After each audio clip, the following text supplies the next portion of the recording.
Hello friends. So ఈ వీడియోలో నేను ఎక్స్ప్లెయిన్ చేయబోయే మూవీ నేమ్ వచ్చేసి జగ్గి. ఈ సినిమాకి ఉన్న ప్రత్యేకత ఏంటంటే పంజాబీలో జరిగిన రియల్ ఇన్సిడెంట్స్ని ఆధారంగా చేసుకొని ఈ సినిమాను తీశారు. అంతేకాకుండా ఈ మూవీకి ఎన్నో అవార్డ్స్ కూడా వచ్చాయి. ఐఎండిబిలో సైతం మంచి రేటింగ్ వచ్చింది. ఇక సినిమాలోకి వెళ్తే 2012లోకి ఏం జరుగుతుందో చూపిస్తారు. జగ్గి ఒంటరిగా తన పొలం దగ్గర చిన్న గదిలో అర్ధనగ్నంగా కూర్చుని ఏడుస్తూ ఉంటాడు. తరువాత ఒక పుస్తకంలో ఈ ఆలోచనలతో ప్రతిరోజు నిద్రలేని రాత్రులు గడుపుతున్నాను, భవిష్యత్ ఏమిటో అర్థం కావడం లేదు, పెళ్లి చేసుకుని మరొకరి జీవితాన్ని నాశనం చేయలేను అని రాసి ఆ పుస్తకాన్ని తన ప్యాంట్లో పెట్టుకుంటాడు. తరువాత బయటకు నడుస్తుండగా తన బాబాయి జగ్గి కోసం బండిపై వచ్చి తీసుకుని వెళ్తాడు. పెళ్లి చేసుకునేవాడివి హ్యాపీగా ఉండాలని, మీ నాన్న తాగుడుతో జీవితాన్ని పాడు చేసుకుంటున్నాడని, నువ్వైనా ఒక వెంటివాడివి అవ్వాలని చెప్తాడు. కట్ చేస్తే నెక్స్ట్ సీన్లో సినిమా 2008కి వెళ్తుంది. జగ్గి వాళ్ళ బాబాయ్ ఇంకా వాళ్ళ అమ్మ టెర్రస్పై ఒకే మంచంపై పడుకుంటారు. జగ్గి వాళ్ళ అమ్మ లేచి సత్నాం సింగ్లో లేపుతుంది. అతను మంచం కింద ఉన్న కండోమ్స్ను తీసుకొని జేబులో పెట్టుకుంటాడు. ఇద్దరు కిందికి దిగుతారు. జగ్గి వాళ్ళ అమ్మ బయట ఎవరూ లేని చూసి జగ్గి వాళ్ళ బాబాయ్ అయినటువంటి సత్నాం సింగ్ను పంపించేస్తుంది. తరువాత ఇంట్లో పనులు పూర్తి చేసి బయటే పడుకున్న జగ్గిని ఇంకా జగ్గి వాళ్ళ నాన్నకు టీ పెడుతుంది. జగ్గి నిద్రలేచి వాళ్ళ నాన్నను నిద్రలేపి బర్రెలను కడిగి మేత వేసి రెడీ అయ్యి సైకిల్పై బడికి వెళ్తాడు. జగ్గి 9వ తరగతి చదువుతూ ఉంటాడు. ఒకరోజు స్కూల్లో మిగతా ఫ్రెండ్స్ అందరూ మస్టర్బేషన్ గురించి మాట్లాడుకుంటారు. ఒక్కొక్కరు తాము ఎన్నిసార్లు చేస్తారో చెబుతూ ఉంటారు. కొందరు 3 సార్లు అంటే కొందరు 5, 6 సార్లు చేస్తామని అంటారు.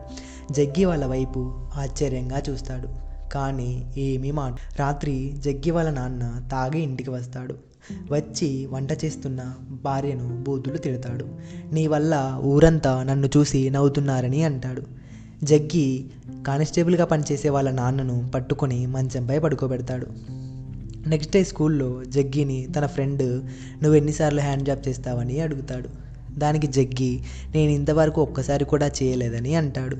అప్పుడు తన ఫ్రెండ్ రోజుకి ఒకసారైనా చేయాలని, లేదంటే నీకు ఎరెక్షన్ అవ్వదని, పెళ్ళి కాదని చెప్తాడు. దాంతో ఆ రోజు నుంచి జగ్గి పొలం దగ్గర, ఇంటి దగ్గర, డాబాపై, స్నానం చేసేటప్పుడు ఇలా అన్ని చోట్ల వారం రోజుల పాటు హ్యాండ్ జాబ్ చేయడానికి ట్రై చేస్తాడు.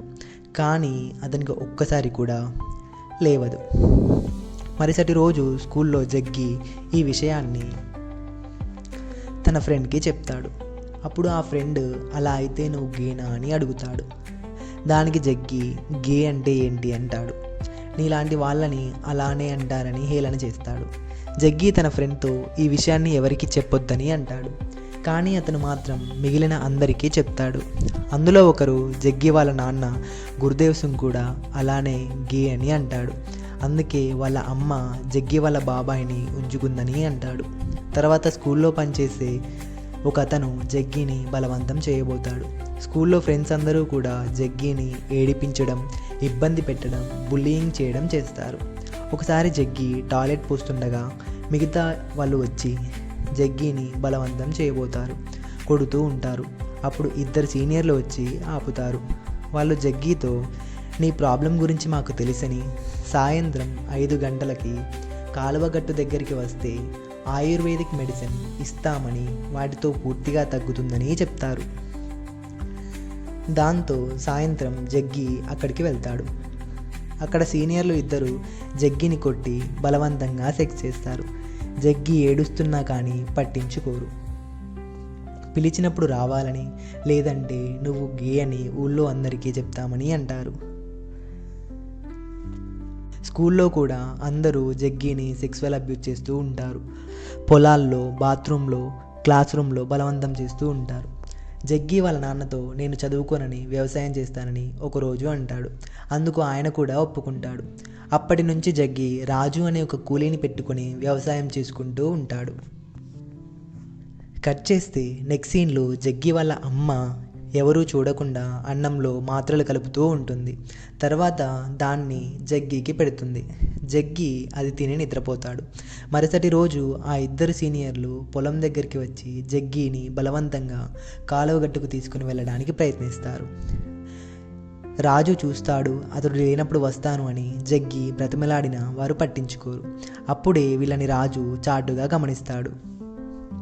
రాజు వాళ్ళని ఫాలో అయ్యి వాళ్ళు ఏం చేస్తున్నారో అంతా గమనిస్తాడు. నెక్స్ట్ డే జగ్గి పొలంలో చెట్టు కింద పడుకొని ఉన్నప్పుడు రాజు జగ్గిని బలవంతం చేయబోతాడు. జగ్గి రాజుని దూరంగా నెడతాడు. దాంతో రాజు, నిన్న మీరు చేసిందంతా చూశానని నాతో కూడా చేయమని అంటాడు. జగ్గి రాజుని కొట్టి, నిన్ను పనిలో నుంచి తీసేస్తున్నానని, ఇంకెప్పుడు నాకు కనిపించొద్దని అంటాడు. ఆ తరువాత రాజు చెట్టుకి ఊరేసుకొని చనిపోతాడు. అంతేకాక ఒక లేఖ రాసి అందులో తనకు కుటుంబ సమస్యలు కూడా ఉన్నాయని చెప్తాడు. నెక్స్ట్ సీన్లో జగ్గిని వాళ్ళ నాన్న ఫోటోషాప్కి తీసుకుని వెళ్ళి పెళ్లి చూపుల కోసం ఫోటోలు తీయించి పంపిస్తాడు. జగ్గి ఇంటికి వచ్చేసరికి లాక్ చేసి ఉంటుంది. బయట బాబాయ్ బైక్ ఉంటుంది. దాంతో జగ్గి ఇంటి వెనుక నుంచి లోపలికి వెళ్తాడు. అప్పుడు వాళ్ళ అమ్మతో బాబాయ్ దగ్గరగా ఉండడం గమనిస్తాడు. తరువాత జగ్గికి ఆ రూమ్లో కండోమ్స్ దొరుకుతాయి. ఈ విషయాన్ని జగ్గి ఎవరికీ చెప్పడు. నెక్స్ట్ సీన్లో జగ్గికి ఒక అమ్మాయితో పెళ్లి చూపులు జరుగుతుంటాయి. 2 కుటుంబాలు కలిసి మాట్లాడుకుని ఒప్పుకుంటారు. ఆ రోజు సాయంత్రం జగ్గి పొలం దగ్గరికి వెళ్తాడు. కొన్ని న్యూడ్ ఫోటోల్ని చూస్తూ హస్తప్రయోగం చేయడానికి ప్రయత్నిస్తాడు. కానీ అతనికి ఎంత ప్రయత్నించినా అంగం స్తంభించదు. దాంతో వాటిని చింపేసి నిరాశతో ఒంటరిగా ఏడుస్తూ ఉంటాడు. తర్వాత ఇంటికి వెళ్తాడు. అప్పుడు వాళ్ళ అమ్మ ఎందుకు అదోలా ఉన్నావని అడుగుతుంది. దానికి జగ్గి నాకు పెళ్లి చేసుకోవాలని లేదు అంటాడు. దానికి వాళ్ళ అమ్మాయి చాలా మంచిది, అందంగా ఉంది, పెళ్లి చేసుకోకుంటే అంతా ఏమనుకుంటారని నెక్స్ట్ సీన్లో జగ్గి రాత్రి సమయంలో టవల్ ఆరేయడానికి బయటకు వెళ్తాడు. అప్పుడు వాళ్ళ అమ్మ అన్నంలో ఏవో మాత్రలు కలపడం గమనిస్తాడు. కానీ పట్టించుకోడు. మరుసటి రోజు జగ్గి పొలంలో పనిచేస్తూ ఉంటాడు. అప్పుడు జగ్గికి లంచ్ బాక్స్ ఇవ్వడానికి కానిస్టేబుల్గా పనిచేసే వాళ్ళ నాన్న పొలం దగ్గరికి వస్తాడు. బాక్స్ ఇచ్చి సాయంత్రం తొందరగా ఇంటికెళ్ళమని చెప్పి వెళ్ళిపోబోతుంటాడు. అప్పుడు జగ్గి నాన్న అని పిలిచి మీతో ఒక విషయం చెప్పాలంటాడు. ఏంటని అడుగుతాడు వాళ్ళ నాన్న. నాకు ఇప్పుడే పెళ్లి చేసుకోవడం ఇష్టం లేదని చెప్తాడు జగ్గి. దానికి వాళ్ళ నాన్న ఇప్పుడు కాకుంటే ఇంకెప్పుడు చేసుకుంటావు, ఇంట్లో మీ అమ్మ కూడా ఒంటరిగా ఉంటుంది కదా, ఆమెకి ఒకరు చేదోడుగా ఉంటారు అంటాడు. దానికి జగ్గి అమ్మ ఏమీ ఒంటరిగా ఉండటం లేదు, నువ్వు వెళ్ళగానే బాబాయ్ వస్తున్నారు, ఎప్పుడూ ఆమెతోనే ఉంటున్నారు అని అంటాడు. దానికి వాళ్ళ నాన్న ఆ విషయాలు నీకు అనవసరం, నీకు పెళ్లి సంబంధం చూసింది మీ బాబాయే, ఆయనకు మనం రుణపడి ఉండాలి అంటాడు. అప్పుడు జగ్గి వాళ్ళ నాన్నతో నేను పెళ్లి చేసుకున్నా నాకు పిల్లలు పుట్టరు, నాకు అంగం స్తంభించడం లేదు అని అంటాడు. దానికి వాళ్ళ నాన్న నువ్వు ఎప్పుడూ పనిలో బిజీగా ఉంటున్నావు కదా, అందుకే అలా అనిపిస్తూ ఉండవచ్చు, అమ్మాయి పక్కన ఉంటే అన్నీ సెట్ అవుతాయి, నీకు కొన్ని ట్యాబ్లెట్స్ కూడా తెస్తాను అంటాడు. అప్పుడు జగ్గి వాళ్ళ నాన్నతో అలా అయితే ఆ ట్యాబ్లెట్స్ నువ్వే వేసుకోవచ్చు కదా, అమ్మ కూడా హ్యాపీగా ఉంటుంది అంటాడు. జగ్గి వాళ్ళ నాన్న ఏమీ మాట్లాడకుండా వెళ్ళిపోతాడు. కట్ చేస్తే నెక్స్ట్ సీన్లో జగ్గి ఆ రోజు రాత్రి వాళ్ళ అమ్మ ఇచ్చిన అన్నం తినకుండా పడేసి పడుకుంటాడు. దాంతో అతనికి మెలకువ వస్తుంది. అప్పుడే వాళ్ళ అమ్మ వాళ్ళ బాబాయిని పిలిపించుకోవడం చూస్తాడు. మరుసటి రోజు రాత్రి వాళ్ళ అమ్మతో తనకి పెళ్ళి ఇష్టం లేదని, పెళ్లి చేసుకున్న పిల్లల్ని కనలేరని చెప్తాడు. దానికి వాళ్ళ అమ్మ అలా అనుకోకు, అంతా మంచే జరుగుతుందని చెప్తుంది. తర్వాతి రోజు జగ్గి పొలంలో పనిచేస్తూ ఉంటాడు. అప్పుడు తనతో పెళ్లి ఫిక్స్ అయిన అమ్మాయి రమణ ఫోన్ చేసి క్యాజువల్గా కలుద్దాం రమ్మని చెప్తుంది. జగ్గి ఆలోచిస్తూ ఏమి చెప్పాలో తెలియక సరే అని చెప్తాడు. తర్వాత ఇద్దరు చిన్న హోటల్లో కలుస్తారు. అప్పుడు రమణ జగ్గితో ఎప్పుడూ ఏమీ మాట్లాడరు, ఏదైనా మాట్లాడమని, మీ గురించి చెప్పమని అడుగుతుంది. ఆ తరువాత రమణ తన మామయ్య చిన్నప్పటి నుంచి తనని అబ్యూస్ చేయడం గురించి జగ్గితో చెప్తుంది. ఇంట్లో వాళ్ళ అమ్మకి చెప్పినా పట్టించుకోలేదని అంటుంది. తర్వాత ఇద్దరూ కలిసి బయట తిరుగుతూ ఫోన్లో మాట్లాడుకుంటూ ఉంటారు. అలా ఒకరోజు జగ్గి పొలం పనులు చేస్తూ రమణతో ఫోన్లో మాట్లాడుతుంటే సీనియర్లు ఇద్దరూ వస్తారు. జగ్గితో మీ అమ్మని మీ బాబాయ్ చూసుకున్నట్లే రమణని మేము చూసుకుంటామని అంటారు.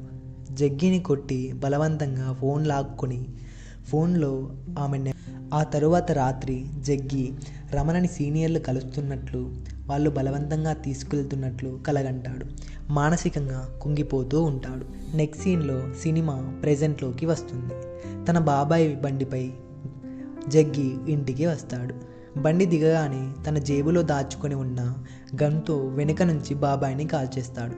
తరువాత ఇంట్లోకి వెళ్ళి తల్లిని తండ్రిని కాల్చి తనని తాను కాల్చుకుని చనిపోతాడు. తన ప్యాంట్లో ఉన్న పుస్తకంలో జగ్గి ఇలా రాస్తాడు: తన తల్లి తన బాబాయ్తో కలిసేటప్పుడు తాను నిద్రలేవకుండా ఉండేందుకు రోజు నిద్ర మాత్రలు కలిపి ఇవ్వడం వల్ల వాటి ప్రభావంతో అంగం లేవకుండా అయినట్లు చెప్తాడు. తన తండ్రి గే అయి ఉండి పెళ్లి చేసుకుని తప్పు చేశాడని, దాంతో తన తల్లి బాబాయ్తో ఆనందాన్ని కోరుకుందని, అందరూ కలిసి తన జీవితాన్ని నాశనం చేశారని నోట్బుక్లో రాస్తాడు. దాంతో సినిమా కంప్లీట్ అవుతుంది.